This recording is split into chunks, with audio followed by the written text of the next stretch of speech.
welcome to the Pottervision podcast, the podcast where every 2 weeks we look at a chapter of the Harry Potter books and we use them as a springboard for a little cheeky chat with our friends.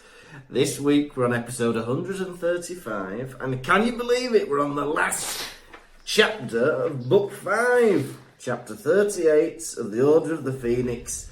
The Second War begins. That's the Second Wizarding War. This is not set in 1939. This week, I am joined by a guest who has joined me for the past 134 episodes. It's Tom Lawrenson. Hello. Hello. Who's your lady friend? Who's that little lady at your door? That's not the girl that you with last week. You were with someone else. Cause in Brighton. You come to Brighton. Who's your lady friend? Did you like that, listeners? That's right. That was a Not in Sync vaudeville classic. How are you, Tom? I am all right. It's a beautiful Saturday morning. I've woken up from my bed. Get a message from my comedy partner, Lucas Kirkby. Professor, I need to record a bit later today. I've not done the reading. I'm like, okay, I'll allow this. This.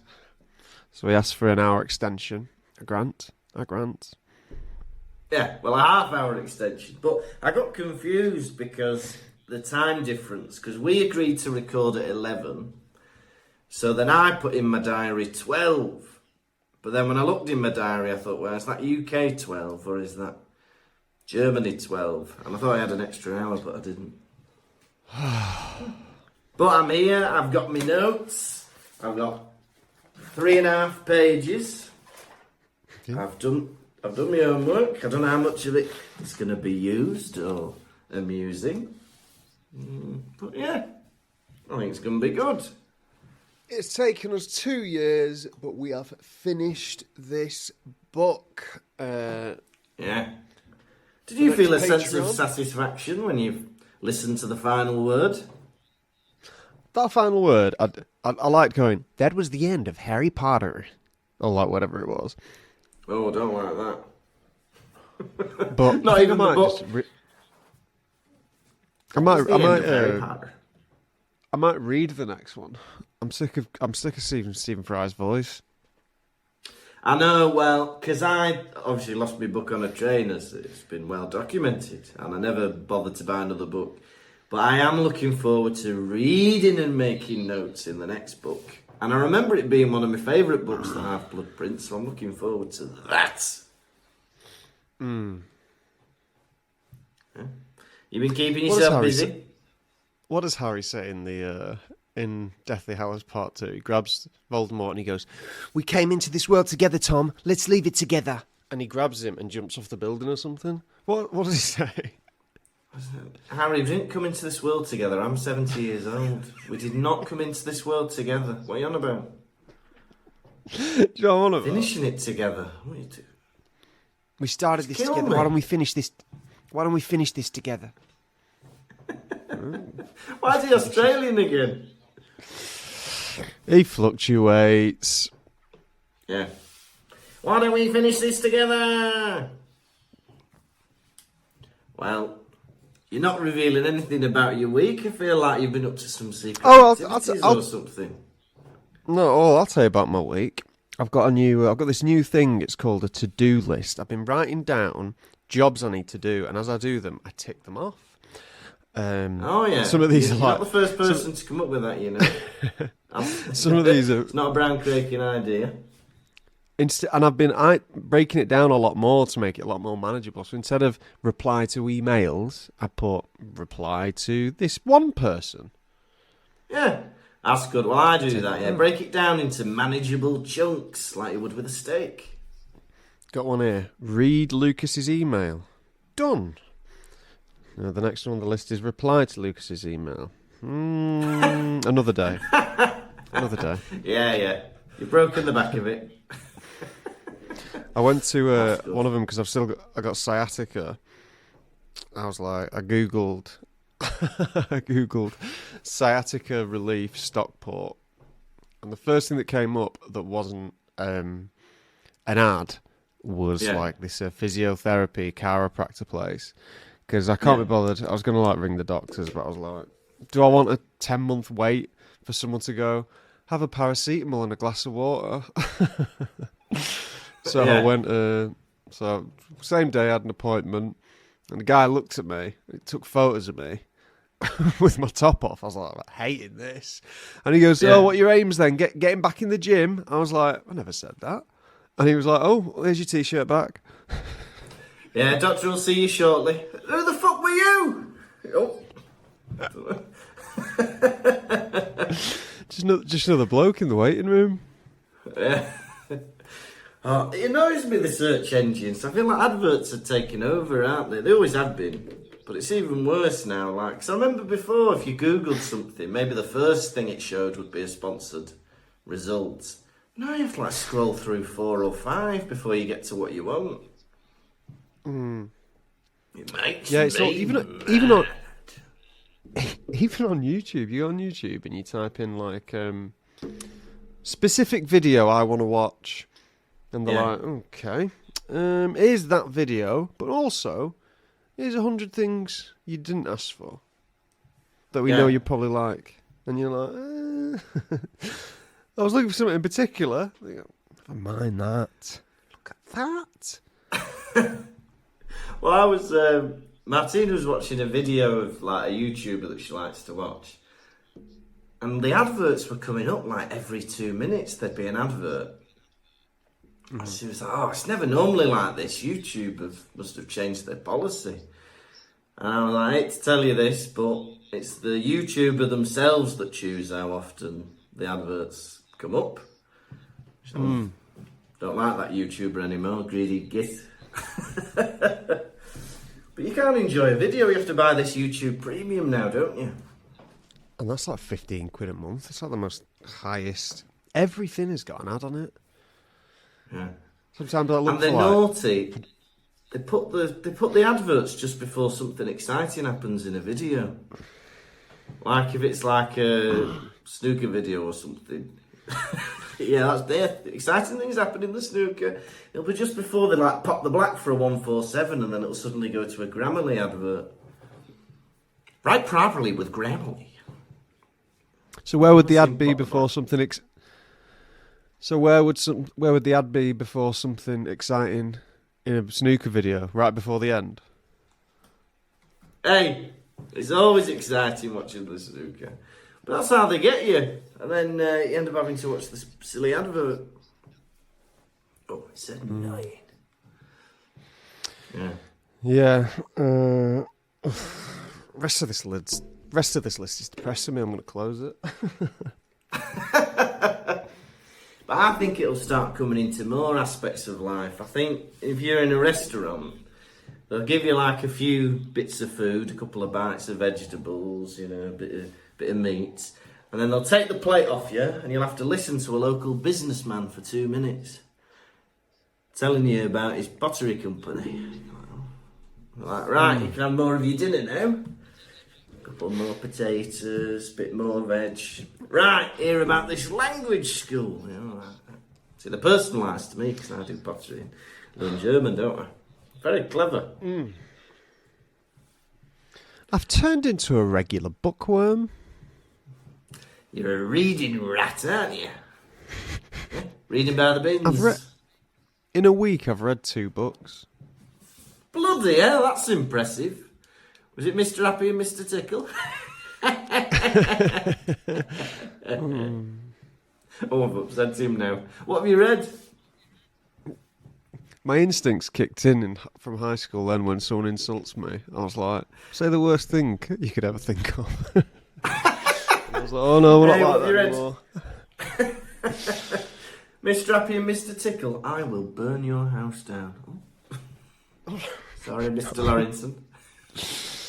I'm going to drop a snooker ball on your teeth. Oh. That would bloody hurt. They're heavy, aren't they? I'm going to put some needles in between your molars and make you bite down. Oh, that's horrible. That's like something out of the Saw films. What was I going to say? I What read. books have you been reading? I think I spoke about on Double Vision. The Tunnel in the Sky. Yeah. Which, if you've got a copy of that at home, rip it up. It's crap. But then I read a good book. It was called Inshallah United, which is a book written by Nuruddin Chowdhury about growing up in Manchester, practicing or being a Muslim, and also having an obsession with Manchester United. And even though I do not like football, it was a very fascinating... I'm glad you said football. I'm glad you said football there. Very fascinating, interesting account of what it's like to grow up as a working class, second-generation immigrant in this country. It was very good. Yeah, fantastic. Yeah, very good. And have you got plans for your next book? Started it yesterday. It's on this book about a bloke's account of being homeless in London for 15 years. I was like, that's up my street. I'll read that. Yeah, sounds good. Hey, well, it sounds like you're reading a good mix of stuff. Very good. Yeah, I'm still like, I go on me reading phases where I read loads, and then me not so reading phases. But we talked about that in Double Vision, where we watch Kes. I gotta say, right, so the most recent episode of Double Vision, which came out last week, this was some of the most fun I've ever had in my life. Hey, that's nice. Yeah, I had fun as well. A little bit. Lucas had a little bit of fun as well. We watched the film Kes, which you can get on Amazon Prime, or it's probably on YouTube or something. 1969 working class British film set in Barnsley, Yorkshire, about a little boy who trains a kestrel, and it's brilliant, right? Only like an hour and a half or something, and then we watched that film, and the laugh and a chat we had along the way. Sure, we spoke about the film, but we also chatted about a load of mad things, and God, I was happy for the rest of the day. So if you want to check that out, go to www.patreon.com/Double Vision. Yeah, and if you want to message us, it's P.O. Box 34, London. Yeah, check it out. Kes. The 75th Double Vision, 75 bonus episodes, 75 hours of bonus footage you can access for just £4.50 a month, or your nation's equivalent price.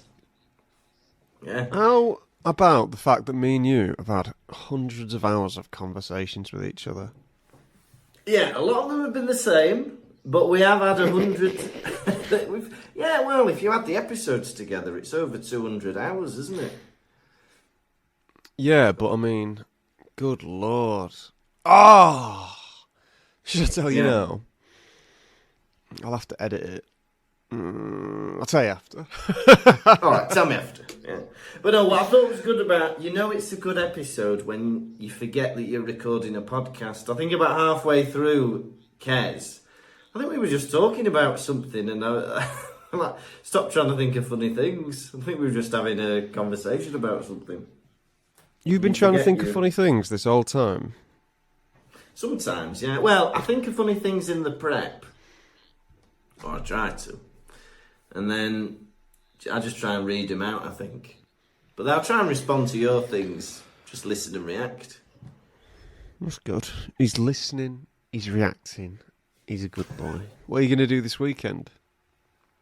This weekend? Well, it's interesting, actually, because Martina went yesterday. She had a presentation in Berlin. She was picked by Fulda University to go with another person to go and do a presentation. And then she was going to go on to Poland for a bit to visit Poland.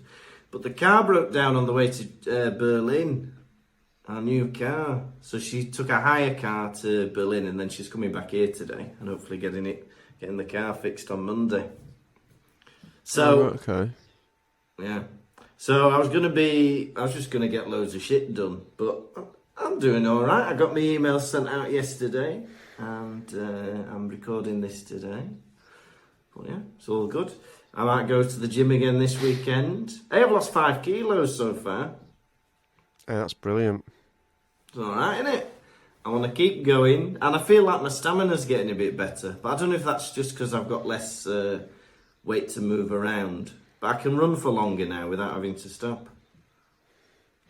I think I must have found those 5 kilos you've lost when I went to that physio appointment the other day. Yeah.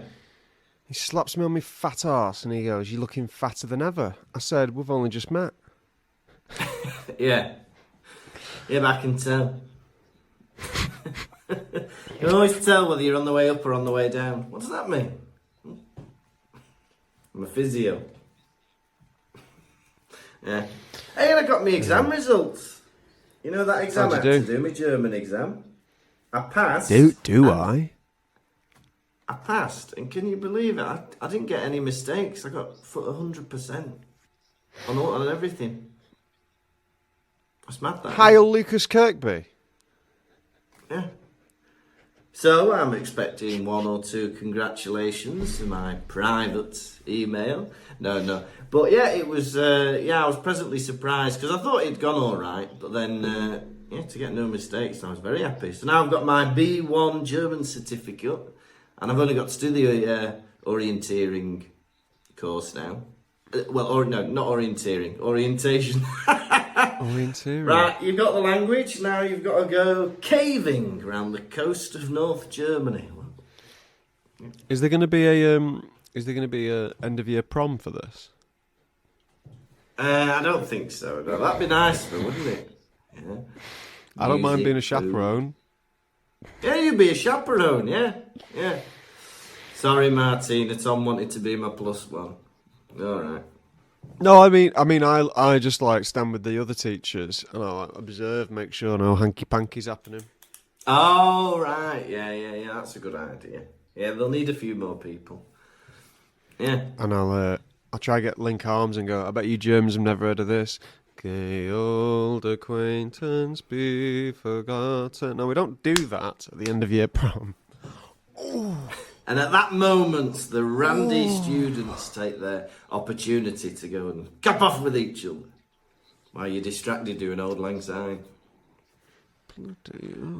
Yeah, so I'm happy about that. And I start again with the course in a couple of weeks, doing the integration bit, and that's just 2 months, and then I'll be done, and then I don't have to reapply for residency every 3 years, which would have been a pain in the ass.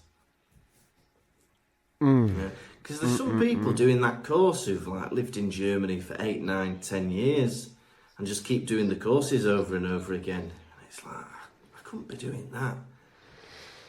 Wham bam, get it done. Because these are the same people that like turn up late and leave early and don't do anything. They're just not passing, and you get to keep trying to redo it. Yeah, you have to keep redoing it. So I've got a 3-year short-term residency. And I can, at the end of the 3 years, I could reapply and just keep doing that. But then, it's just like a pain in the ass. And then, because these people have to pay for this course as well. It costs money to do the course. So I don't know why they wouldn't want to just knuckle down and get it done. Don't know, maybe they've... Well, you've been in education your whole life and you really get off on classes and learning and reading and writing and practicing and revisioning, whereas most people are like, "Oh, I don't really like that," whereas that's your number one favourite thing to do. Yeah, but as a teacher I would say, well, if you don't like it, get it done instead of doing an half-assed job, because then you have to come back and do it all over again. Save yourself the future torment. Man truly is an interesting beast. I'd agree with that, yeah. Agree or disagree? And hey, we've got some tour dates. We're going on tour. I'm hoping by the time this episode goes out, a lot of the ticket links will be available. But if you get your pencil and your diary, you can just write down the dates and then book them when they're available. But we'll tell you that this isn't 100% confirmed, but we're hoping to be in Birmingham on the 9th of April. We are definitely going to be in Leeds on the 12th of April. In Dublin on the 13th of April. We're back in Belfast on the 4th of May. Manchester on the 25th of May. Sheffield on the 28th of May. We're hoping, this isn't confirmed, but we're hoping to be in London on the 1st of June. Brighton, 14th of July. Cardiff, 16th of July. Swansea, 20th of July. And Nottingham, 25th of July. And we are trying to book in a few more dates at other venues as well, but that's all the dates we've got in at the minute. Just for you to know and to put in your diaries. But yeah, more information will come as and when. I'm looking forward to going to all these places. We've got some new ones, some old favourites. It's going to be good. Yeah, it should be interesting. We'll have to sort out accommodation and travel and stuff. And also doing the show. Yeah, that's true. Yeah, I'll have to do accommodation, travel, sorting the show. Yeah, but it's coming together. We're writing some new scenes, working out some new ideas. Mm-hmm. I've been looking on the the Discord server. If you're a member of the Patreon, you get part one of the bonuses is a Discord server that people are on. And Nathan has been, among others, piling a Pottervision bingo card. Have you seen this? Oh, I saw. I think the startings of it. How's it coming on? Okay, so Nathan, among others, have been putting together a bingo card on the Pottervision Discord. So things to cross off when we do certain things. I'm looking at it now, and maybe other people want to add to this. So we've got Tom's French trip. I don't think that's been mentioned in many a year, has it? I don't know. Are there still more secrets to be unveiled about that? Probably. McDonald's, Nando's, Nonces, Claymation. Yeah. I give this chapter no less than I'm keeping that. This is a funny one. Tom insults his family. I don't remember ever insulting my family. Have you got a record of that? Yes, you are always moaning about your sisters or something that's happened. Am I? Yeah, regularly. That's weird. I would say once every 4 episodes we get something like that. All I can ever think is Actually, I got a video. My mum sent me a video this week of me on holiday as a little boy by the pool in Spain. Yeah. And I'm very upset, and my mum's asking me what happened. And I'm only like 2 years old, and it transpires, or maybe I'm 4. It transpires that my sister Alice had dunked me under the water. Which is that's not nice. Kirkby. Lucas calmly and affirmatively repeats something mental, Thomas said. Lucas Mr. Bean calmly and affirmatively repeats something mental, Thomas says. Mr. Bean, Your Honour, put that in. What about this one that says Tom lies or exaggerates? You've missed out that one. I didn't know you had it up. Yeah. Put that in Pottervision. Austin Powers, Year 7s. Yeah. Hey, and there's 6 more spaces if anyone wants to mention something we've forgotten. Very funny. Very funny. Yeah, so what I think it should be a drinking game, shouldn't it? Where every time anything comes up, it's a sip. And if you get a line, horizontal or vertical, you have to take a shot or something. I don't like the idea. I know a lot of people listen to this at work, but you can still play. Yeah. A lot of people listen at the gym. We shouldn't be drinking pints of beer while we're on the treadmill. But that's just my opinion. Yeah. Yeah, I might start doing that, because I've got like an opaque black flask. So who knows, I could put all sorts in there if I wanted to. At the minute, it's just water. Little idea there, isn't it? So, Tom, if you've not got any more updates... Are you like torrenting something? Why is your internet so bad? I don't know.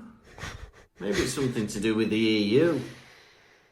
He's torrenting the complete discography of Michael Jackson and the Beatles in a 1 terabyte file. I'm not.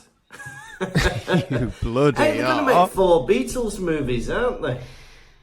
You told me that you saw a little document on a torrent site called Michael Jackson Secret Documents Private, and you were like, I'm having that, and it's a terabyte file. And you said it's been taking you days to download. What is going on? Everybody get your bingo cards out. That is Tom lies or exaggerates that you want to cross off.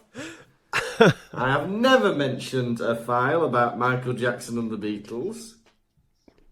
You bloody hell. Hey, but didn't he like buy some of the Beatles stuff and then use it in an advert? And they didn't want that or something. Why are you always going on about Michael Jackson never having a childhood? Why are you always bringing that up? What? I've never mentioned that. Whenever I mention Michael Jackson, you always go, but let's not forget that he didn't have a childhood, so he was a child himself. Why are you always bringing that up? I've never said that before in my life. Right, anyway. What do you mean he never had a childhood? Oh, because he was a child celebrity. Yeah, because he was a child celebrity, and he was always forced to entertain ever since being a baby. Sounds like you know a lot more about this than I do. What's that meme where that guy's, I look like a Walmart version of Justin Bieber.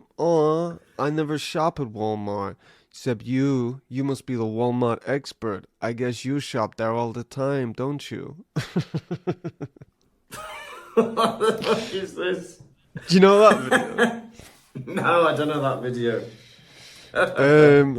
Although I did see a video this week, maybe other people have seen it, where someone heckles a basketball player. There's like this couple who heckle a basketball player.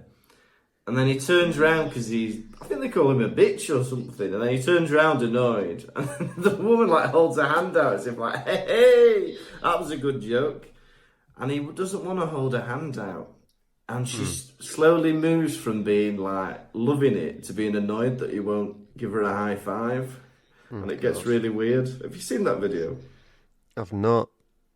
It's very funny. Because they look very comical, the two people that have heckled him.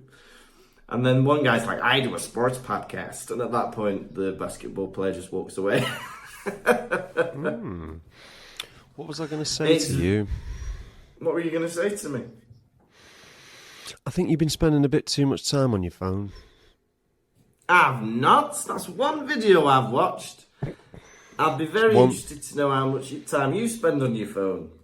It's been massively reduced ever since I've been turning into this reading rat. Hey, that's very good.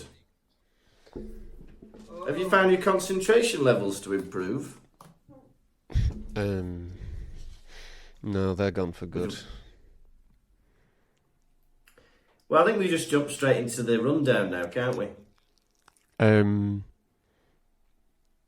Oh, and also, if you want to see Pottervision on tour, go see Pottervision on tour. But also, I'm touring as well at the same time and before. So if you go on my Instagram, I'm going across the UK. Come to that if you want. Instagram, and then link in my bio. But that's all I'll say. Yeah. Is it on your website as well, Tom? I don't have a website. Oh, I thought you did. I did like 4 years ago, but then I was like, I'm not paying 20 quid a year for a website. Oh, fair enough. You have to go to his Instagram, Tom Lawrenson, and follow your nose to the ticket links. Yeah, and while you're at it, come to Pottervision as well, because that's him and me. Now, Tom, are you ready for a last chapter of Book 5 rundown? Last chapter of Book 5 rundown. It's chapter 38. The Second War begins. Everybody's in hospital. They're recovering from this horrible fight that they had at the government building. Right? But now they're recovered and it's the final day of term. Harry goes to visit Hagrid. He talks a bit to Malfoy, Crabbe and Goyle, Snape, McGonagall. All the old lads are back together. Yeah? Then he's late for the leaving ceremony, the leaving feast, and he talks to Nick about a ghost and asks why Sirius not going to be a ghost. And he's like, I don't know, I'm just a ghost, I don't know about ghosts. Yeah, it's like being a man but not knowing about the human body. He's like, alright then. And then he meets Luna, who's lost her things because they've been taken from her. And he's like, how come you can see a Thestral? She's like, well, my mum died. And he's like, oh, we're the same then, aren't we? And she says, yeah. And they bond over that. And then they get the train. Crabbe, Goyle and Malfoy get turned into slugs and put in the luggage rack. And then they arrive in platform 9 3/4. And the Order of the Phoenix is there to threaten the Dursleys. And they say, if you're nasty to Harry, we'll kill you in your sleep. And your son will be first. And then Harry's like, isn't this great? I can't wait for September when I can do it all again. And that was The Second War Begins. Did you like that? I loved it. The final rundown of the final chapter of the final book is yet to come, for this was the final rundown of the 5th book. Yeah. Well, it's called The Second War Begins, but I didn't really hear anything about the war. They talked about Voldemort being back. But I thought there was going to be like an official announcement, you know, like on the telly. Britain is at war. That kind of thing. Keep calm and carry on. Be a good citizen. Bring out all your pots and pans so we can use them to make bullets against the opposition. Excuse me, I need these pots and pans for cooking. We need to take all of your books from your diaries and books, and you need to take them up against the windows so that those Jerrys can't see you when they're flying by. Right. Each citizen must do their part, for we are hoarding wealth, and that is ours, but give us all of yours. Right? We're hoarding wealth, and that's private, but you give us what little you have. Do your part, Britain. Your country needs you. Your country needs... needs... This is a civil war. Your country needs you. And all the men from all the villages of all the country will be murdered in battle, and in what you'll get a little podium in each town. Isn't that lovely? Would you like a little statue with your name on it? Well, join the war effort and die. Would you like a statue with your name on it? Yes. Then die. Oh, okay. And give us your pots and pans as well. Oh, God. So my wife's going to have a cold dinner and I'm going to be dead. Yes. Oh, not only is my husband dead, I've got nothing to cook with now. What do you mean? My pan was put into a gun. Hey, keep calm and carry on. Carry on with what? I've got nothing. I've got no husband. I've got no pans. Do you want me to keep calm or do you want me to carry on? Because this shit's stressful. If I'm carrying on, I'm not going to be calm. You'll keep calm and carry on. Stiff upper lip, soldier. So, if you want to hear, next winter we're touring our new World War One play. That's a bit of a preview for you. It's called World War Won't, and it's about people who don't want to go to war. Come and watch it. Even though I am a comedian, is what we just did satire? Did we just... I don't know if some satire just slipped out. Did we just do a bit of satire? We just do a satire. Did we Sorry, lampoon? everybody. I think we might have done a bit of comedy there. Sorry about that. Oh, when's Austin Powers being mentioned again?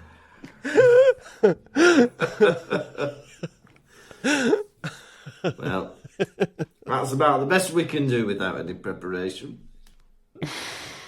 Right, well, yeah, it's the Wizarding War. The Wizarding War has begun. Yeah, and yeah, it's a scary time, isn't it? But it's weird because, like, imagine you're going to school with people and you're like, oh, some of these are on the other side, or some of these parents are on the other side. That's a bit frightening, isn't it? Yeah, very. Yeah. That's so weird. Being at the imagine being going to the same boarding school as Osama bin Laden's son. You're like, excuse me, can your dad stop doing that, please? And Osama bin Laden's son did go to boarding school in the UK. Osama bin Laden went to boarding school with Dom Jolly. Oh, I did know that, yeah. But it is mad, isn't it? Like, all right, Jack bin Laden. Yeah, what's your dad been up to? Oof, nothing to do with me, that. It's so funny. What kind of Sometimes you really have to have a look into boarding schools. We really, as a nation, need to be thinking what kind of student are being produced by these boarding schools. We've got one, Osama bin Laden, who was like, according to all the information I've received, behind the 9/11 attacks, Al-Qaeda bloody Ida. And then, on the other hand, you've got Dom Jolly in the same class, walking around London with an oversized phone going, hello, I'm Dom Jolly with an oversized phone, hello. Is it really worth it? I know this is like people are paying for this privately, but should that be stopped? Because I think both of those things were an atrocity. Trigger Happy TV... I remember watching Trigger Happy TV, excited to watch it, and I'd tune in, I'd look at it, I'd be like, come on, give me something good. And as a kid who'd, I don't know, I liked a lot of prank shows, I was like, okay, we got Dom Jolly on the floor, dressed as a snail, going slowly across the zebra crossing. Imagine Osama bin Laden's son, hey, Dad, do you want to see a video of my mate from school? Yeah, and it's Dom Jolly dressed as a snail, crossing the road really slowly. No, Osama bin Laden himself went to school with Dom Jolly. Osama bin Laden himself went with Dom Jolly? Yeah. I thought it was his son. No, himself. That's why I was looking at it. I was Googling his son. His son's called Hamza bin Osama bin Mohammed bin Awad bin Laden. For Google, Osama Dom Jolly. Oh, but did you not like my funny joke? I didn't get it. Right, Osama bin Laden has been to school with Dom Jolly. I'm trying to imagine because some people don't know who Dom Jolly is. Is there a famous prankster in the US? Oh, some people are very lucky, aren't they? So, US listeners, that is like Saddam Hussein going to school with Johnny Knoxville. Yeah. No, it's not, because Johnny Knoxville is tremendously funny. Whereas, what would be a better comparison? US comparison of Dom Jolly. Impractical Jokers. Maybe no, that's very funny as well. Let's say Osama bin Laden went to school with Wendy from the fast food chain Wendy's. Not funny, but everyone is aware of the brand. But then I suppose that's a representative of a good brand, so that's bad as well. Look, right, American listeners, you're just going to have to figure out who Dom Jolly is. Sorry. And you think, oh, Jolly, he sounds jolly. No, not particularly. Just some weird bloke who went to boarding school who Channel 4 gave a prank show to, and he's had a rich career ever since. Yeah. And don't get Dom Jolly mixed up with Joel Dommett. That's somebody else. But he wanted to do a prank on us, didn't he? Which I think we've mentioned before. And don't be thinking, oh, Tom, you sound bitter. Do you sound bitter? I'm not bitter. Go on YouTube, put in Trigger Happy TV, and I challenge you to laugh. You won't be able to. I don't think I ever watched it. I've seen the famous snail clip and the phone clip. But what else did he do? They're not very groundbreaking pranks, are they? He did that about 100 times, them two things. All right, well... He did the phone in a cafe. He did the phone on the street. He did the phone on the tube. He did the phone on a plane. He did the phone... He's got a big phone. Yeah. That's not a real phone, is it not? Look, I pay £15 for this. We're going to get as much use out of it as possible. Do your bit. That man... Watch Pay your TV license and you get to watch Dom Jolly on Channel 4.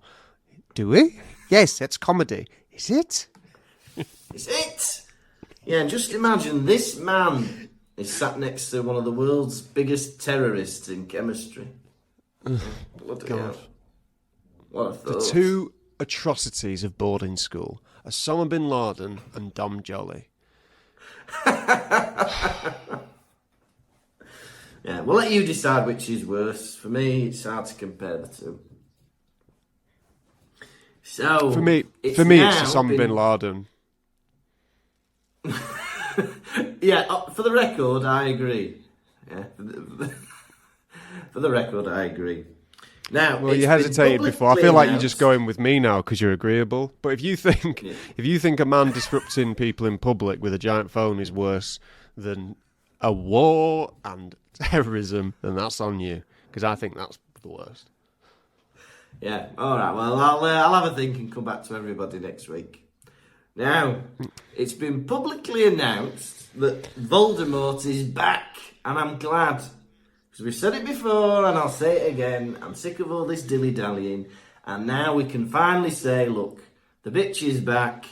He's going to try and take over the world again. So now we can just crack on and defend ourselves. Voldemort is back. Fudge, too afraid to say his name. You know who is back. This is mad. It's such a weird thing. I know we're 10 books in, wherever we are, but... Yeah. Name. And it's a stupid name. Say his real name. Say the man formerly known as Tom Riddle. Say something, but you know who. I don't know who. Say, who's back? Yeah. Is it Prince? Is it Elvis doing his comeback special? No, Elvis died. Did he? Or is he a wizard? Well, you lose all your credibility because this is supposed to be the guy that's leading us in to defend against this awful man and his followers. And if he calls him at one point Lord Thingy, well, how can we follow you into battle if you're calling him Lord Thingy? Say his name. But funny as well. Obviously, we know soon that he will no longer be the president, the Minister for Magic. Or even like, I don't know. Imagine like George Bush wouldn't say Osama's name. Osama bin whatchamacallit. Just say loud. You've said most of it. Whatchamacallit hates our freedom. What? A certain graduate of a British boarding school has just flown some planes into the World Trade Center. Trigger Happy TV has gone too far this time. No, not him.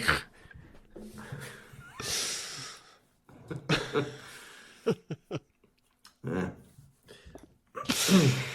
I like that the kids are slowly starting to warm to Luna Lovegood because they've treated her a bit horribly now, up until now. But they were a bit nicer to her in the hospital wing, kind of like humouring her with some of the odd things that she says. And then obviously later Harry kind of has a bit of sympathy for her and a bit of kinship between like the trauma they've both had to go through. And I think it's nice that, finally they're starting to appreciate her a bit more, not just seeing her as a weirdo. This is always the case, isn't it? You can't judge a book by its cover, right? I get weird looks all the time. In conversation, I'll talk to people, and I see people making these faces like, did he just say that? And I've said something like, what's everyone's favourite chocolate bar then? Because I'm stood in silence, Yeah. and people are like, what's a weird thing to say? And they start doing that thing where they like twirl their finger around their ear like, cuckoo. Oh, yeah.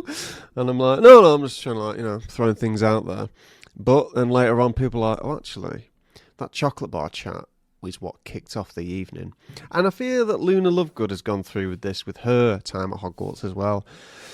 She says things out of the, ordinary. Yo, who likes narwhals? Whatever she says. Is it narwhals? Is it? Yeah, something like that. Nargles, I think. Who likes narwhals? They've got cones on their head. That's weird. Yeah, but finally she's becoming a major player. Harry should have married Luna if if they were both of age. Yeah. Yeah. What do you think now, Harry? You should have married her if you were both of age. Because now he's never gonna. Virginia. Now he's never gonna escape the Weasley family. Yeah, you've got to be like, obviously love conquers all, but you've got to be aware that family is intense and every gathering is going to be full on. You're not going to be able to relax. Definitely buy your own place, Harry and Ginny. Do not be married living in the borough because that house is a shambles. I went to Hadfield, the League of Gentlemen village. Yeah. And I went in this little shop, D&D news agency, yeah. And this was like the only place in the village that had any League of Gentlemen memorabilia. Yeah. And they had a glass case where this man who owned the shop had made model versions of several of the buildings in League of Gentlemen. I think the circus tent, the shop, the local shop belong from Eddie and Tubbs. And I'm looking at this third building, and I'm like, I don't recognise this building from League of Gentlemen in this League of Gentlemen display. And all of a sudden I said out loud to myself, I was like, is that the Weasley's house? Yeah. And I was like, is that the Weasley's house? And I was like, odd. And I carried on looking around, right? And then I went to the shop front to buy a pack of crisps, a magnet, and a scratch card. And this guy leaned into me and went, Slow it, was it?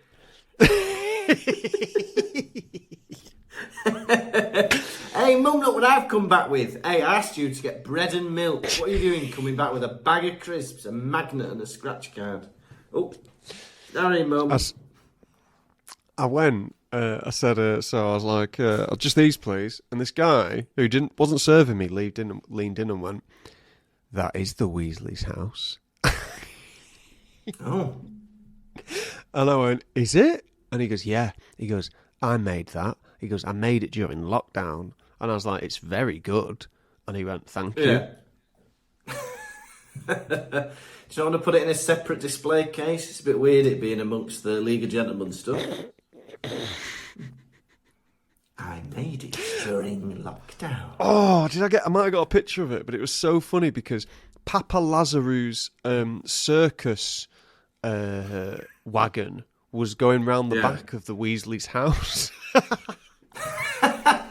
Oh, what's that implying? All these wives that he's taking away? They're becoming Mrs. Weasley's staff? Or he's on his way to take Mrs. Weasley away. Oh, yeah, maybe. You're my wife now. And then what does she say in that last film to Bellatrix? She goes, fuck off, you bitch. Yeah. She says, fuck off, you wanker. Take that, you bitch. Excuse me, Mrs. Weasley. No swearing, please. Do you want a howler? We're still at school. I know there's a war on. Where's Umbridge? What's that? Yeah, that's funny. Well, there might be a war on, but we're still at school. But the idea, who's threatening her with a howler? Do you want a howler? Threatening her with a nasty email. Speaking of school, Umbridge is in the hospital with them. Yeah. And Ron makes horse clopping noises. And she goes, Yeah. She starts having a panic attack going, help me! Oh my God, the horrors of what them centaurs did to me. And then Harry, Hermione and Ron are like, Yeah, how many times has Ron done this to trigger this poor woman's trauma? I know she was awful, but don't be doing that, setting her off into a panic attack. We don't know what these things have done to her. There's a funny bit as well. Harry was dwelling on the prophecy, and he goes, God, I must either be a murderer or be a victim of murder. You've already killed someone in book 1. You held your hands on a man's face and he dissolved. Yeah, that's kind of been brushed under the carpet, hasn't it?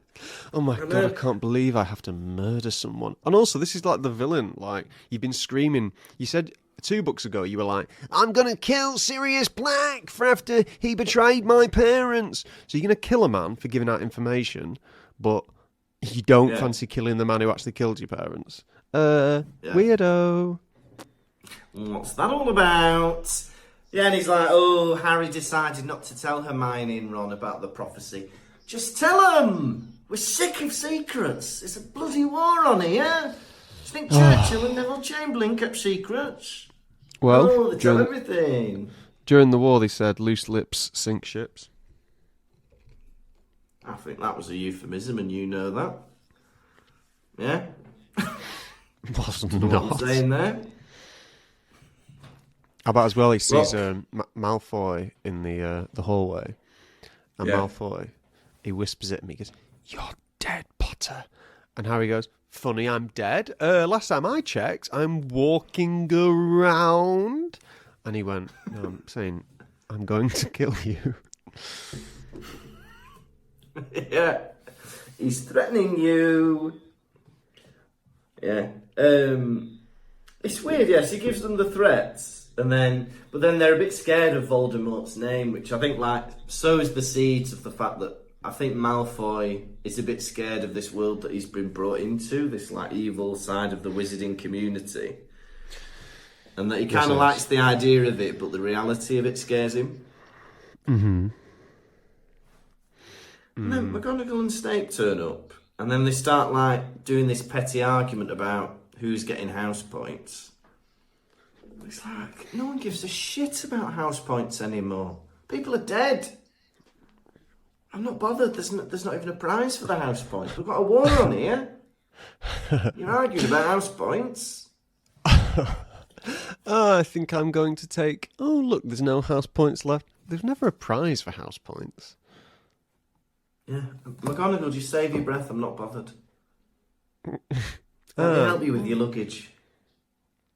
I'll give you another point. Jesus Christ. God. She hasn't even unpacked. She's already pissing about with house points. It's funny as well. Go on. No, you go. He says he's going to go visit Hagrid. And then Hermione, she's trying to speak in code about Grope. But Harry says he's going to go visit Hagrid. And Hermione goes, "Oh, and while you're there, ask him about his little friend." It's like, that sounds wrong on so many levels. That sounds worse than what it is, the things that could be referring to. What's his little friend? Has he got a little kid? Talking about something else? "Oh, how's your little friend, Hagrid?" "Well, yeah, the lumps have gone down a bit." No, I'm asking about Grope.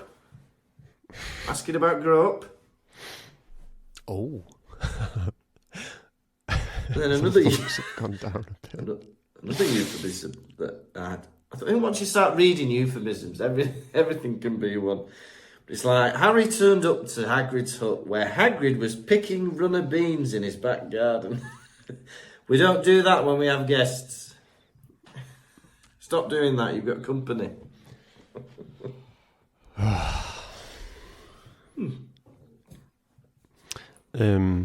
There's a bit as well, someone says to him, was it Hagrid? That's the way he'd want to go. about Sirius Black. He didn't want to go at all. Yeah, he did. Hang on a minute. Martina's just arrived from Berlin. Come here. Cool. She doesn't want to be in the film. Come here then. You're not on it. Lovely to see you. Sorry, what were you saying? I don't know. Welcome back, Martina. Welcome back, Martina, says Tom. Thank you. Thank you, she says back. Go on, what were you saying? I don't know. Forgot. I don't know. I had anything. Hagrid wants to grow up a girlfriend. Hagrid wants to grow up a girlfriend. Isn't grow up a child?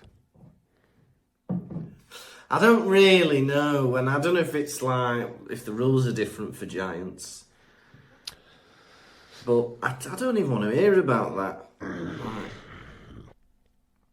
Yeah. So how's that going to work? Giant matchmaking. Maybe just take him out into the community and just see what naturally happens. And then he goes outside. And he sits by the lake and he watches everyone.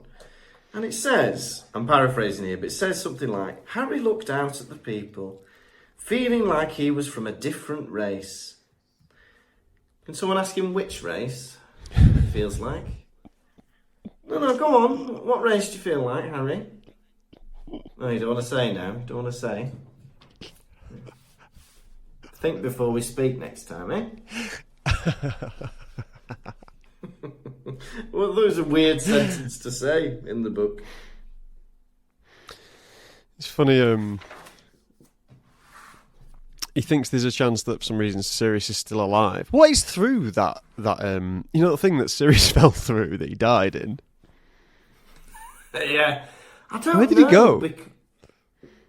Yeah, because that mirror's only in the Department of Mysteries, isn't it? So why... Because Luna Lovegood said she heard her mum through the curtain. It's like, well, I don't think her mum fell through the curtain, did she? Unless all the spirits go there, but then what's the point in having the archway if everybody goes to the other side anyway? He got his little mirror out and he's like, Sirius, are you there? Are you there, Sirius? And he goes, no. And he goes, nearly headless Nick, will Sirius come back as a ghost? And he's like, I don't think so. Yeah. And also, if he did want to his bag. And if he did want to come back as a ghost, why do you think he'd go right to school? Yeah, I know. Go to Grimmauld Place or something. He might be a ghost over there. It's funny, there's a bit where he's like, you don't know anything, nearly headless Nick. And then he's like, he waited for a moment as if Sirius was going to walk through the door, which is so mad. Yeah. I don't know how long I should give this. Because I'd have a bit more regret, because there was the whole thing with the mirror, where Sirius gave it him at the start of the year, and it's like, you can always talk to me on the mirror.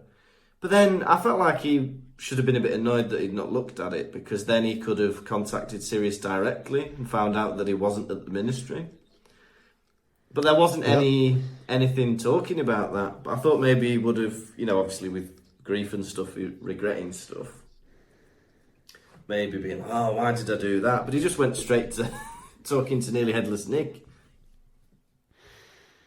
Nearly headless? How can you be nearly headless? How is Hermione saying that? Shouldn't her reaction to seeing a ghost as a muggle be like, ghost? Yeah, nearly headless. How can one be nearly headless? Like this? No. Yeah, and it's like the mirror thing as well. He just looks in it, says, hi, Sirius, and then when it doesn't work, he throws it on the floor and smashes it. Maybe you need to say a spell or type his number in or something. You don't know how to use it. I'm not going to give you a gift, now. Harry Potter. You idiot. Getting Harry Potter a watch from Poundland. I got you this, and it doesn't work. You're supposed to put batteries in it. Oh, I broke it now. You're hard work, you, Harry Potter. Yeah, then he has a nice bit of time with Luna. And it's nice that this is the first time he's really brought back to earth a little bit, like back to reality through her loss as well, and feeling a bit sorry for her that she's had her stuff nicked from her. Mm-hmm. Yeah, I think it's going to be nice seeing the new kind of relationship they have towards her in the next book. Mm-hmm. Yeah, then they go on the Hogwarts Express, and yeah, Malfoy, Crabbe and Goyle, it doesn't actually say they do anything, they just like corner Harry or something. And then about 10 kids turn them into slugs and put them in the luggage compartment. I was like, that's not a warranted response. That's what you get for your dads being baddies. That's what you get. Okay. We've not done that. What they've done. Yeah, well, you're going to be a slug now. Get in that cupboard. Am I? Yes. Yeah, and then we get that Ginny is now single and Cho is with somebody else. So they've set that up nicely for the next book. And then, the Order of the Phoenix threatened the Dursleys at the end. Yeah, Fred and George were decked out in dragon skin cloaks and dragon hide jackets. And it's like, oh, where have you got them from? They're like, oh, well, business is booming. You didn't want to pay Harry back his investment then? Spent it all on this? Cheeky kids swanning round. I've given you these galleons for this business. What was it, dragon skin, did you say? You've murdered a dragon then, have you? Well, not us personally, but we've got the leather. You've come dressed as pimps to pick me up from the train station. Right. And who's watching the shop? Yeah. When am I getting my money back? Oh, sorry, we spent it on furry dice. Oh, God's sake. Furry dice. I used to have some of them.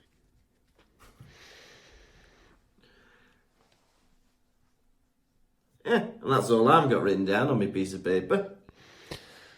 What a chapter. How many twins dressed as pimps are you going to give this chapter out of 5? It was all right, this chapter. It was just like an end of book chapter, yeah? Just like wrapping things up a bit of this, a bit of that. What's happening? They're going home. Was it very exciting or groundbreaking? No. Were there funny bits? 1, maybe 2. Harry dealing a little bit with his grief, but obviously not completely. Still very early in the process. But yeah, it was all right. But I can give it no more than 3 twins, triplets, dressed as pimps. Amazing. Now me. This chapter wraps everything up in a nice little bow. Everything was complete. We found out who was in the Order of the Phoenix and what they did. And I think their aims they set out at the beginning of the book, they successfully managed to achieve. And I think everything all coming together, I can give this no less than 5 twins dressed as pimps out of 5. Fantastic. Right, are you ready for a segment I like to call Quiz? Quiz, yeah. quizzy key, quiz, quiz, crew. Gonna ask you some questions, how well will you do? Quiz, quizzy key, quiz, quee. Gonna ask you about Harry Potter, Lucas. How well will you do? Question 1. Who saved Professor Umbridge from the Centaurs? Dumbledore. Correct. Question 2. Which nearly headless ghost did Harry get angry at? This is suspiciously easy so far. Nick, nearly headless Nick. Who did Harry try and draw his wand at? Who did Harry try and draw his wand at? Malfoy. Correct. Which Lovegood said hello to Harry? Which Lovegood? Yes. Luna. correct. And finally, what was Neville stroking on the train? Oh, fuck's sake. What was Neville stroking? His chin. His membulus mimbletonia. Oh, no. How did you not get that? I don't know what he was stroking, do I? I thought I really wanted you to win that. Yeah. I thought that was so Those obvious. four questions were easy, weren't they? I'm so disappointed in you. I really thought you'd revised win. really hard. I remembered Dr. Rubbly's oblivious unction. Of course. A few other things. If the word stroking is going to come up, that's going to be on the quiz. All right. That's good to know. What else did I revise? Yeah, they ordered cauldron cakes and pumpkin pasties on the train. I revised that Luna Lovegood was 9 when her mother died. The word pell-mell, I thought you might have asked that. How did Harry throw his things into the suitcase? Pell-mell. Membulus mimbletonia. Yeah, Mimbulus Mimbletonia. They ate dandelion juice. Peeves ate McGonagall with a walking stick and a sock full of chalk. But no, he asks me about what Neville was stroking. I am disappointed with myself, but I'll get over it. Right. And now it's time for the nation's second favourite segment. It's Hedwig's Droppings. We're not alluding to owl poo. We're not alluding to ploppings. We mean the messages you send in when we allude to Hedwig's Droppings. What's in a beak this week? Well, this week I found a load of reviews from other countries that I've previously not read through a website. So thank you so much to the people around the globe who've been sending us reviews on Audible and also from around the globe. If anyone has written a review that we've not read out, get in touch with us because maybe I've not caught it on one of the things. So the first one is a recent one from Rayleigh C. Berry, who's from the US and has given us a 5-star review. And they say, I listen to this podcast at work and I have to stifle my laughter at times because they're so funny, can't get enough of it. So thank you very much, Rayleigh C. Berry. We've also had a message from, it says Darlet, which is a bit like Charlotte but with a D, unless it's D Harlot, but maybe not. And they're from Belgium. And they say, absolutely love it. I only discovered your podcast about a month ago, but I'm binging my way through. Such a lovely way to add some silly laughs to the day. Chuffed that I've got so much content ahead of me still and hoping to see you live someday. Well, who knows, we might go to Bruges or Brussels. We've had another 5-star review from Marie Thisted, or Thisted, maybe. Excuse me. From Denmark. From Denmark. And Marie says, loving the podcast. It's full of talk about mould, year 7s and the Pottervision boys eating McDonald's or KFC. Sometimes they even mention Harry Potter. I really appreciate their accurate view on the brilliance of Draco and how Harry is a self-centered judgy boy who's obsessed with people's appearance. So thank you very much, Marie. We've had another review from New Zealand, from BHD83. And they say, this podcast is super hilarious and got me to read the Harry Potter books again. And then the final review I found was from Vicky from the United States. And they say they take us on a deep dive through each chapter of the books. They talk about all of the weird things in the books that Potterheads like myself have often wondered about. I'm so happy to hear other people wonder why Dumbledore wanders around at night watching Harry. The perfect amount of seriousness and comedy wrapped into one. The fact that they are British and Welsh with amazing accents makes it more authentic. Oh, thank you, boyo. I am always looking for more reads about the Wizarding World, and I'm so glad I found these two. Well, thank you so much, Vicky, from the United States. That's lovely. And, and we've had a message on Instagram from Harrison Davis Rowe. Now, Harrison says, hello, Pottervision boys. Thank you for welcoming me as a patron on the last episode. Firstly, I would like to say that I'm the bloke who at the London show asked Tom to do an impression of the screaming book from the Philosopher's Stone. I remember that bloke. You said I was mistaken and it was Lucas who did the scream. And I did enjoy his rendition of the scream. However, I was not mistaken. I re-listened to the episode and Tom did do a little scream, which was the one I was asking for. But Lucas's will suffice.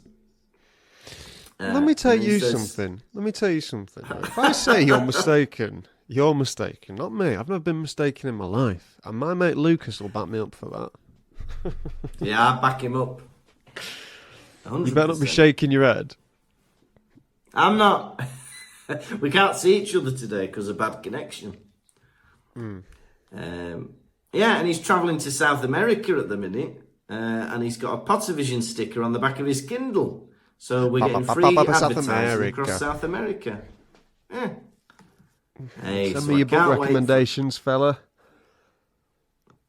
Yeah, give us your book recommendations. Yeah, and he's on the second listen of the pod, so thank you very much, Harrison. Now, finally, we've got some babies to welcome into the world. Hey, we're actually catching up with how many people we've got. So the first one is a baby Harry, and it's Lizzie. Lizzie, you are being walked around a department store. Your pram crashes into a sunglasses boutique kiosk. A pair of Ray-Bans fall upon your face and land perfectly over your ears and on your nose. Whoa! Everyone's like, who's that baby? And your parents start to get a bit shy. They're like, oh, well, do you like her or something? And everyone's like, yeah, that's a cool baby. A TV producer runs in. He's like, I want to make your baby a star. And they're like, really? They go, yes. Saturday night with baby. This big TV show is being produced. It's advertised everywhere. This baby with sunglasses. The nation's going crazy. That night, they wheel out the baby. With the sunglasses, everyone's cheering. Way, way! I was like, okay, ready. And everyone's looking at this baby, waiting for you to do something. You know, nothing's really happening. I was like, okay, slow burner. People start to laugh, thinking it's probably part of it. Yeah. All of a sudden, the glasses fall off your nose. And everyone's like, oh, boo, boo. You start to cry. I run out. I'm a runner on this show. I am so horrified at this audience booing you. I grab the nearest thing to me, which happens to be a bottle of Tesco's own brand bleach, and I start whipping it at the audience. Yeah. Everyone's booing me now. Boo, bleach. We hate bleach. I'm like, don't boo a baby. I hand you back to your parents, who are now disappointed, but all is well. That's me kissing your dad. Yes, thank you so much, Lizzie. We've also had another baby Harry, and his name is Jack Quinton. Jack Quinton. You are a baby that is strolling round a zoo. Well, yeah. All of a sudden, a pelican. Not a pelican. I was mistaken. A pelican looks at you, and you look back. It nods in approval. You carry on walking around the zoo with your parents, and all of a sudden your parents turn a blind eye. A monkey reaches through the bars of a cage and grabs your t-shirt. They start lifting you over the cage to take you into the monkey enclosure. They're passing you round, feeding you bananas. Ooby-doo, I want to be like you. Ooh, ooby-doo-ba. Giving you more bananas. I want to walk like you. Swinging you around behind your leg. Talk like you. More bananas. It gets to a point, your parents are watching through the cage and they realise you've had 10 bananas. They're like, that's a potassium overload. Something's going to happen to our baby. Right? But the monkeys won't relent. This is their new game for the afternoon, banana feeding. I want to walk like you, talk like you. You're beginning to be sick. But they keep forcing bananas in your mouth. You're having to eat your sick and new bananas. I think this can go on no longer. Dressed in all black, I climb into the monkey enclosure and I grab a bone and I beat the heads of these monkeys and slap you on your belly. All the banana comes out. and then I throw you to your parents, and I wave at them. They're so thankful. The monkeys wake up behind me, and they rip my eyes out my sockets. Oh. Oh, that's lovely. So thank you so much, Jack. We've also got a baby Ron, and that is Jez 98. Jez 98. You and your friends are playing in the road. Someone has disposed of a box, and everyone's like, oh my God, look at that box. I want it. No, I want it. I want it. And you go, I want it. I'm just a baby. They go, okay, little baby, the box is yours. You run and jump into the box. Whoa, yeah! But under the box was an open manhole cover. Whoa! You fall into the sewers. You land in a big load of sewage, which is, for lack of better expression, water, piss and shit. You're floating through the sewers. The only thing that keeping you afloat is two turds under your arms. You're like, what the hell? Yeah. You come into the lair of the sewer man. Oh. The sewer man is like, I've waited many years, but the good sewer lord has finally blessed me with a child. Yeah. You don't speak adult yet, so you're like, there's nothing I can tell him. He thinks the sewer lord has sent me down here, when in reality, it was an accident.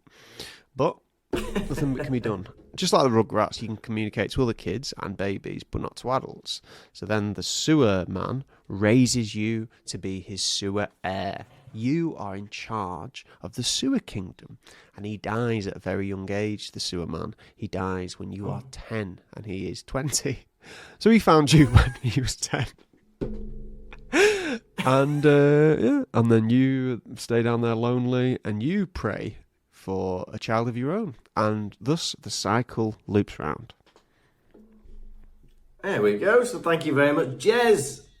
We've also got a new baby Harry, so welcome, Niall. Niall, you awake one night in your... Is this our last one? There's only 3 more, but we could do them next week. Okay, yeah, I'll do them next week. Niall, you wake in your bed at your family home. You're moving around. You're itching a bit. You're like, I'm moving around, but this is not of my own free will. You look left, you look right.